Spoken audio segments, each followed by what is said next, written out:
وإذا أوحيت إلى الحواريين أن آمنوا بي وبرسولي قالوا آمنا واشهد بأننا مسلمون.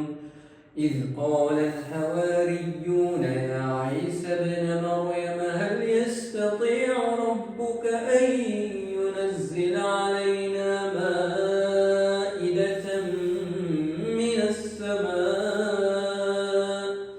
قال اتقوا الله إن كنتم مؤمنين.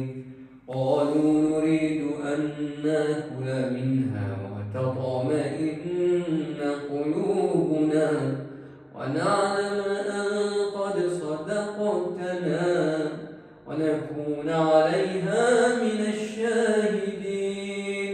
قال عيسى ابن مريم اللهم ربنا أنزل علينا مائدة من السماء تكون لنا عيدا لأولنا وآخرنا وآية منك وارزقنا وأنت خير الرازقين.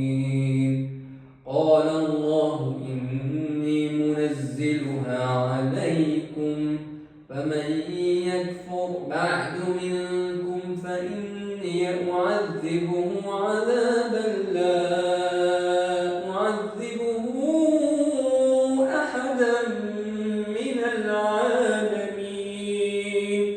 وإذ قال الله يا عيسى ابن مريم أنت قلت للناس اتخذوني وأمي إلهين من دون الله؟ قال سبحانك ما يكون لي أن أقول ما ليس لي بحق إن كنت قلته فقد علمته تعلم ما في نفسي ولا أعلم ما في نفسك إنك أنت علام الغيوب.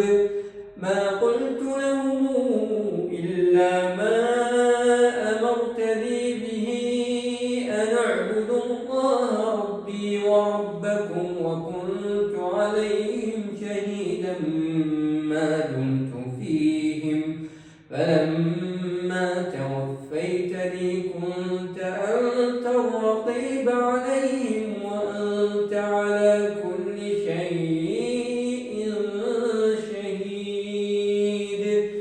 إن تعذبهم فإنهم عبادك وإن تغفر لهم فإنك أنت العزيز الحكيم. قال الله هذا يوم ينفع الصادقين صدقهم لهم جنات تجري من تحتها الأنهار خالدين فيها أبدا رضي الله عنهم ورضوا عنه ذلك الفوز العظيم. لله ملك السماوات والأرض وما